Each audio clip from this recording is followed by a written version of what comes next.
Hello दोस्तों, welcome to my channel Raman Dhawan family blog. तो दोस्तों आज है शिवरात्रि।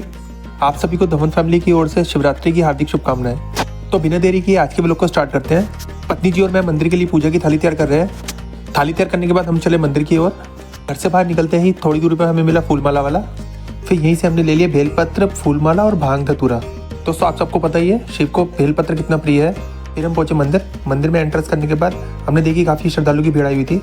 दोस्तों हमारे हिंदुस्तान में काफ़ी सारे पर्व मनाए जाते हैं और हर पर्व की अपनी एक अहम भूमिका होती है, जिसमें सबसे बड़ा पर्व कहलाता है महाशिवरात्रि और दिवाली। चलिए दोस्तों अंदर चलते हैं और आपको शिव के दर्शन कराते हैं। दोस्तों ये मंदिर हमारे घर के पास लोकल में ही है।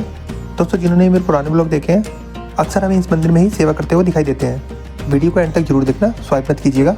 जिन्होंने मेरे चैनल को अभी तक सब्सक्राइब नहीं किया है तो please Raman Dhawan family blog को सब्सक्राइब का बटन दबा के मोटिवेट करें। श्रद्धालु की भीड़ देखिए आप कितनी आ रखी है। ये ची है हमारी छोटी सी गुड़िया। थोड़ी सी आगे चलकर और दिखाता हूँ आपको कैमरा जूम करके। यहाँ पे दीदी बैठी हुई है, सब पे तिलक कर रही हैं। पहले वाइफी जी ने लगवाया तिलक, फिर उसके बाद मेरा नंबर आया, मैंने अपने लगवाया तिलक।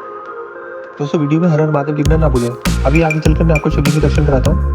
दोस्तों मंदिर में अभी आपको कैमरा जूम करके दिखाऊंगा। भक्तों और श्रद्धालुओं की भीड़ ये देखिए कितनी हुई है और सब अपना पूजा अर्चना करने में व्यस्त है। थोड़ी थोड़ी देर बाद भीड़ बढ़ती जा रही थी। दोस्तों वैसे आप सबको पता होगा शिवरात्रि में 4 तक की पूजा की जाती है। 4 तक का समय निश्चित होता है। दोस्तों महाशिवरात्रि क्यों मनाई जाती है? आज के दिन लाखों लोग व्रत रखते हैं, महादेव से मनोकामना करते हैं। तो दोस्तों एक कथा के माध्यम से आपको बताता हूँ कि महाशिवरात्रि क्यों मनाई जाती है। दोस्तों कथा सुनने से पहले मैं आपको बता देता हूँ, पुराणों में भी लिखा है कि कथा को कोई भी अधूरा न छोड़े। तो जो भी कथा सुनना चाहते हैं तो प्लीज़ कथा को पूरा सुनें और कमेंट्स में हर हर महादेव लिखना ना भूलें। तो चलिए दोस्तों बिना देर के एक कथा को स्टार्ट करते हैं। एक समय की बात है, द्वारका की पावन भूमि पर सूर्य की किरणें पड़ रही थी और हमारे प्रभु श्री कृष्ण दिव्य आसन में विराजमान थे। तभी वहाँ पर थोड़े समय बाद नारद मुनि पधारते हैं। उनके चेहरे पे विशेष ही एक जिज्ञासा थी। नारद जी ने प्रभु श्री कृष्ण को प्रणाम किया और बोले, प्रभु मैं जिस भी दिशा से आ रहा हूँ हर दिशा में एक ही गूंज है, सिर्फ देवोदेव महादेव की हर हर महादेव। चाहे वो देव हो या दानव, हर किसी के मुख पर एक ही नाम है, हर हर महादेव। एक भक्त महादेव की शरण में आने के लिए आतुर है, परंतु प्रभु मेरे मन में एक प्रश्न उत्पन्न हुआ है। शास्त्रों के अनुसार महादेव को चतुर तपस्वी का स्वामी बताया गया है, तो क्या भोलेनाथ मुनि पे कृपा करते हैं? जो वेदों के ज्ञानी है, शास्त्रों के ज्ञानी है, चाहे जो तपस्वी हजारों साल से तपस्या कर रहे हैं। नारद मुनि बोले, हे मधुसूदन, क्या कोई ऐसा भी सरल मार्ग है एक अति निर्धन अज्ञानी व्याधियों से ग्रस्त पापों के दलदल में डूबा व्यक्ति भी उस परम पद को पा सके? क्या महादेव उसकी दरिद्रता और जन्म जन्मांतर और उनके कष्टों को क्षण भर में हट सकते हैं? कृपया कर मुझे महाशिवरात्रि का रहस्यपूर्ण इतिहास सुनाइए जिसने भक्ति की परिभाषा बदल दी। फिर प्रभु श्री कृष्ण बोले, आओ नारद, यह प्रश्न केवल तुम्हारा ही नहीं बल्कि युग युगों से मानवता के मन में उठने वाली एक पुकार है। सत्य तो यह है कि महादेव को समझना साक्षात ब्रह्म को समझने जैसा है। वह आशुतोष है, जिसका अर्थ यही है कि वह बहुत शीघ्र बहुत अल्प प्रयासों से प्रसन्न हो जाते हैं। शिव की सत्ता में विधि विधान, मंत्रों के उच्चारण और उपचारों से कई अधिक भाव और संपन्न का महत्व है। कृष्ण जी बोले, आज मैं तुम्हें एक ऐसी प्राचीन कथा सुनाता हूँ जो कर्म और निष्पाप भक्ति के अद्भुत संगम से भरी है।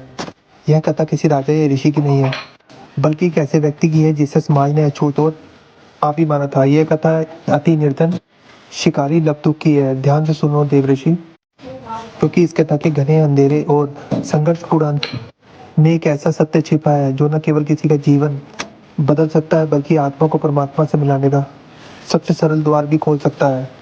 कृष्ण जी बोले, नारद, प्राचीन काल में वाराणसी की सीमाओं पर एक अत्यंत भयावह और घना जंगल था। वहाँ लुब्धक नाम का एक शिकारी अपनी छोटी सी कुटिया में रहता था। उसके परिवार का बोझ उसके कंधों पर पहाड़ जैसा भारी था। घर में बूढ़े और दृष्टिहीन माता पिता थे, एक निष्ठावान पत्नी और नन्हे नन्हे बच्चे थे। लुब्धक जन्म से हिंसक नहीं था, पर पेट की आग ने उसे निर्दयी बना दिया था। उसके लिए जीव हत्या धर्म नहीं बल्कि परिवार को जीवित रखने के लिए एक मजबूरी थी। एक वर्ष नीति ने उसे ऐसी परीक्षा में डाला कि चारों ओर अकाल पड़ गया। जंगल सूखने लगा और जंगली जानवर गहरे वनों में छिप गए। 7 दिन बीत गए थे। लुब्धक के घर में अनाज का एक दाना तक नहीं पहुंचा था।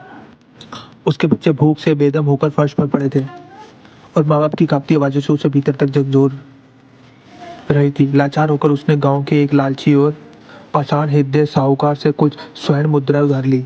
कृष्ण जी से नारद जी बोले, साहूकार, वह तो दरिद्रों का खून चूसने वाले होते हैं। प्रभु, क्या उसने लब्धुक की दशा पर दया नहीं की?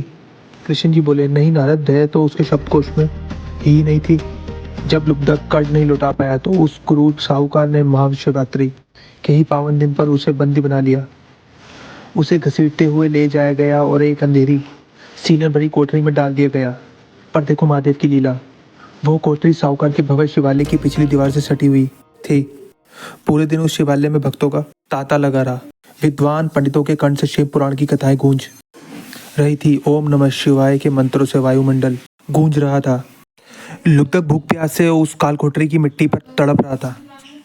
पढ़ना चाहते हुए भी उसके कानों में भगवान शिव की महिमा के शब्द अमृत बनकर घुल रहे थे।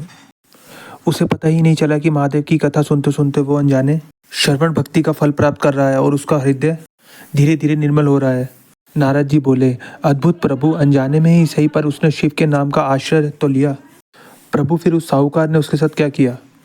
कृष्ण भगवान बोले, शाम होते ही साहूकार गरजता हुआ कोठरी के पास आया। उसने लुब्धक को बाहर निकाला और बोला, देख लुब्धक, सूरज डूब रहा है।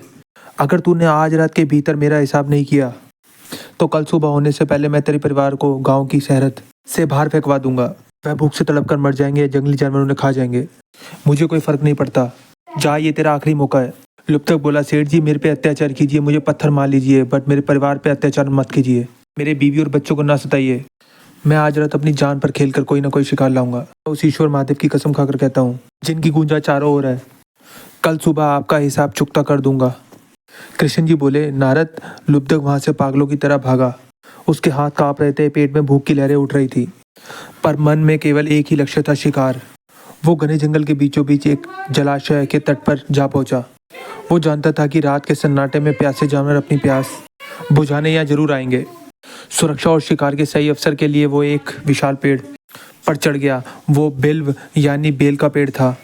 कृष्ण जी बोले, अंधेरी रात, डरावनी आवाजें और काल जैसा सन्नाटा। लुब्धक उस पेड़ की डालियों के बीच छिपकर बैठ गया, पर उसे इस बात का तनिक भी आभास नहीं था कि उस पेड़ की जड़ों के पास सूखे पत्तों के ढेर के नीचे एक प्राचीन शिवलिंग दबा हुआ था, जो युगों से किसी भक्त की राह देख रहा था। नियति ने उस रात एक ऐसा खेल रचा था जहाँ एक पापी शिकारी अनजाने में ही उस महाकाल के सबसे करीब पहुंच गया था। कृष्ण जी बोले, रात का पहला प्रहार शुरू हुआ। कड़ाके की ठंड बढ़ रही थी और हवा के झोंकों से लुब्धक का सिर कांप रहा था। पेड़ पर अपनी जगह बनाने और सामने का दृश्य साफ करने के लिए लुब्धक ने कुछ टहनियां को अनजाने में ही तोड़ा। कड़कड़ाती ठंड के बावजूद भूख और तनाव के कारण लुब्धक के सिर से पसीने की बूंद टपकी। वह बूंदे और वह टूटे हुए बेल पर सीधा नीचे उस शिवलिंग पर गिरे। नारद जी, अनजाने में ही सही, पर उस पापी के हाथों महादेव का जल अभिषेक और बेलपत्र अर्चन हो गया। तभी एक गर्भवती हिरणी वहां जल पीने आई। लुब्धक की आंखों में चमक आ गई। उसने तुरंत धनुष बाण साधा, पर जैसे ही वह तीर छोड़ने वाला था, वह हिरणी थर थर कांपने हुए मनुष्य की वाणी में चीख उठी। हिरणी बोली, ठहरो शिकारी, रुक जाओ, मुझे मत मारो, मेरी आंखों में देखो। मैं केवल एक जीव नहीं, मेरे पेट में नन्ही जान पल रही है, जो भी इस संसार को देखना चाहती है। यदि तुम मुझे मारोगे तो तुम एक नहीं बल्कि कई निर्दोषों की हत्या के अपराधी बनोगे। मुझ पर दया करो शिकारी, मुझे जाने दो। अपने बच्चों को सुरक्षित स्थान पर अपने परिवार के पास छोड़ आऊंगी, फिर तुम्हारे पास स्वयं लौट आऊंगी। लुब्धक बोला, मैं तुम पर विश्वास कैसे करूं? इस क्रूर संसार में जानवर तो क्या, इंसान भी वादे तोड़ देते हैं। मेरे खुद के बच्चे घर में भूखे तड़प रहे हैं, उनके प्राण निकल रहे हैं। अगर मैंने तुम्हें छोड़ दिया और तुम वापस नहीं आई तो कल सुबह मेरे बच्चों का अंत निश्चित है।